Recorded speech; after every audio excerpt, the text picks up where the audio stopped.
नमस्कार दोस्तों, मैं डॉक्टर ललित कुमार गंगेले आप सबको अपने चैनल के एक और बहुत ही इंपॉर्टेंट वीडियो में बहुत बहुत स्वागत करता हूं। दोस्तों जैसा कि आप लोगों ने थंबनेल में अब तक देख ही लिया है कि this video is about the homeopathic treatment या फिर homeopathic management of post nasal catarrh या फिर पोस्ट नेजल ड्रॉपिंग या फिर पोस्ट नेजल ड्रिपिंग। अब ये पोस्ट नेजल कैटर या फिर पोस्ट नेजल ड्रॉपिंग या ड्रिपिंग क्या होता है, इसके बारे में समझ लेते हैं। कि जिस तरह से हमारी नाक के दो छेद फ्रंट में हैं, इनको हम बोलते हैं एंटीरियर नेयर्स, ठीक है। वहीं पे ये नाक से हम अगर अंदर जाते हैं तो यहाँ पे इस जगह के जस्ट बैक साइड में, ठीक है, इस जगह के जस्ट बैक साइड के हमारे थ्रोट की कैविटी के जस्ट ऊपर यहाँ के जो दो ओपनिंग यहाँ पर हैं, इसके दो एंड यहाँ पे खुलते हैं। तो ये जिस तरह से फ्रंट नोज को या फ्रंट नॉस्ट्रिल्स को हम कहते हैं एंटीरियर नेयर्स। नेयर्स मतलब नथुने, ये नथुने हैं हमारे, ठीक है, anterior नेयर्स। In the same manner ये जो एंटीरियर नेयर्स हैं ये ऊपर एक कैविटी में खुलते हैं और इसकी ओपनिंग जो होती है that is what is known as the posterior nares. And what is post nasal catarrh? तो पोस्ट नेजल कैटर का मतलब है कि अगर जैसे सर्दी होती है तो लोगों को यहाँ सामने से नाक बहती है, तो जब भी सेम नाक बहे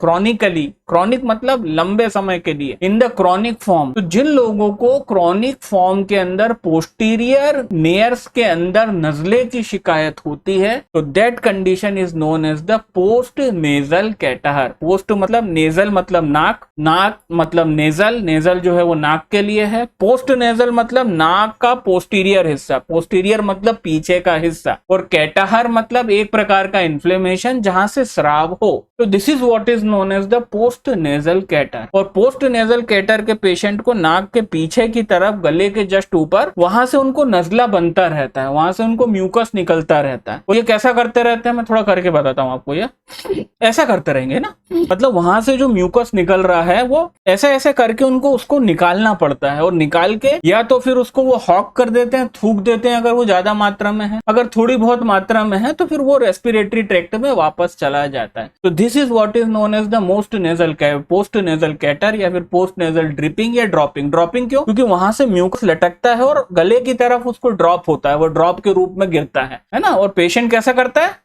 ऐसा करता रहता है। तो this is what is known as the post nasal catarrh. अब ये क्यों होता है? तो इसके होने के पीछे जो मेन रीजन है दैट इज द एलर्जी या फिर साइनसाइटिस की समस्या के जो पेशेंट होते हैं उनके अंदर ये पाया जाता है, और ये एक रेयर फॉर्म होता है साइनसाइटिस का। क्योंकि जो साइनसाइटिस है या फिर साइनस की तकलीफ है या एलर्जी के जो पेशेंट होते हैं उन पेशेंट के साथ जनरली जो हम कॉमन सिम्टम एलर्जी का क्या देखते हैं कि नाक, सामने से नाक पतली बहने लगेगी, नाक लाल हो जाएगी, छींके आएंगे, उसके बाद तो आंख लाल हो जाएगी। तो ये कॉमन सिम्टम होते हैं एलर्जी के पेशेंट के अंदर जिनको बार बार सर्दी होने की समस्या होती है due to the dust allergy और एनी टाइप ऑफ एलर्जी, और या फिर एलर्जी फ्रॉम कोल्ड। तो ये हम कॉमन सिम्टम है ये एलर्जी या साइनस या साइनसाइटिस के। बट एलर्जी के ही पेशेंट के अंदर एक रेयर ग्रुप होता है पेशेंट का जिनको यहाँ से कुछ भी नहीं होता, ना उनको एक बूंद नाक निकलेगी, ना नाक गिरेगी, ना नेजल डिस्चार्ज होगा, एंटीरियर नेयर से कोई डिस्चार्ज नहीं होता, ना छींके आएंगी, कुछ भी नहीं होगा। बस उनके साथ होगा क्या कि उनकी एलर्जी के अंदर उनको पोस्टीरियर नेयर से हमेशा म्यूकस का डिस्चार्ज होता रहेगा और वो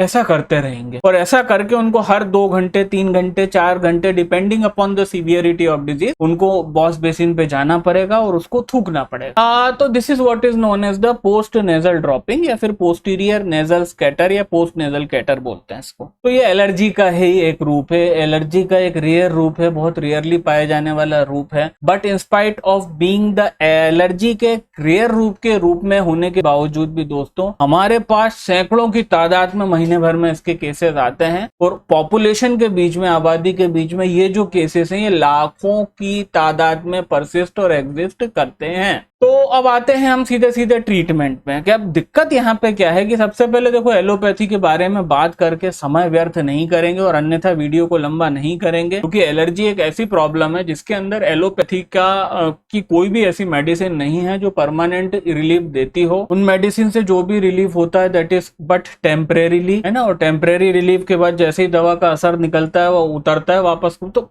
मतलब नहीं है, कोई समय वेस्ट नहीं करेंगे। अब आते हैं इसके होम्योपैथिक ट्रीटमेंट पे। सबसे सबसे पहली चीज, अब एक कॉमन सेंस एक जो हमारे कम एक्सपीरियंस डॉक्टरों के अंदर जो होगा, क्योंकि हर तरह के डॉक्टर फील्ड में काम करने वाले हर, तो वो क्या सोचेंगे मैं एलर्जी सही कर देता हूँ, इसकी एलर्जी सही कर दी, इसकी पोस्टीरियर ड्रॉपिंग या पोस्ट नेजल कैटर सही हो जाएगा। जी नहीं दोस्तों, इसलिए वीडियो बनाने की जहमत करी मैंने, क्योंकि अगर उन्हीं दवा से ये बंदा सही हो जाता तो मेरे को ये बताने की भी जरूरत नहीं होती कि ये पोस्टीरियर नेजल ड्रॉपिंग क्या होती है। क्योंकि अगर आप गौर से देखेंगे तो रिपर्टरी के अंदर इसके ऊपर जो पाई जाने वाली जो फर्स्ट ग्रेड मेडिसिन है उनका ग्रुप एकदम मुख्तलिफ है, एकदम अलग दवाइयां है ना। तो सबसे पहली चीज जो आम एलर्जी की मेडिसिन है, जैसे इलियम सेपा हो गई हमारी, है ना, हमारी आर्सेनिक एल्बम हो गई, है ना, ये जो मेन ग्रुप यूज करते हैं, सवाडिला हो गई, सैंग्विनेरिया वगैरह वगैरह, सारी मेडिसिन ये इस पे काम नहीं करेंगे। तो इसलिए वीडियो अलग से है और इसलिए समझाया भी अलग से और इसलिए मेडिसिन भी अलग से बताऊंगा कि अगर आपके पास पोस्ट नेजल का केस है वो इन मेडिसिन से सही नहीं होने वाला है, इसके लिए बहुत अलग मेडिसिन लगेंगे। तो the two most important medicines indicated in the case of the posterior nasal catar या post nasal catar are, the first one will be Heper sulf in the 200 potency। जी हाँ दोस्तों, Heper sulf in the 200 potency, इससे 4 गोली patient को लेना है दिन भर में 2 से 3 बार। And the second medicine will be the kali bichromicum 30। जी हाँ दोस्तों, कैलीबाइक्रोमियम या कैलीबाइक्रोम 30, इससे भी 4 गोली इस पेशेंट को देना है दिन भर में 3 बार। और ट्रीटमेंट की जो मियाद होगी ये डिपेंड करता है कि how old the disease is. अगर एक्यूट पोस्ट नेजल कैटर है किसी को तो 2 से 4 दिन की इलाज से सही हो जाएगा। अगर सब एक्यूट है तो कम से कम 1 से 1.5 महीना, और अगर क्रॉनिक है तो 2 से 3 महीने अगर आप इलाज करेंगे तो इस बीमारी से हमेशा के लिए आप निजात पा सकते हैं। तो दोस्तों ये था एक छोटा सा वीडियो पोस्ट नेजल कैटर और उसके होम्योपैथिक ट्रीटमेंट के बारे में। बहुत बहुत धन्यवाद आप सब लोगों का समय निकाल करके चैनल से जुड़ने के लिए, वीडियो को देखने के लिए। अगले हफ्ते में आने वाले इवेंट्स और वीडियोस के अंदर और हर रविवार को दोपहर 2:30 बजे होने वाली लाइव स्ट्रीम में आप सबसे मुलाकात होती है। तब तक के लिए नमस्कार।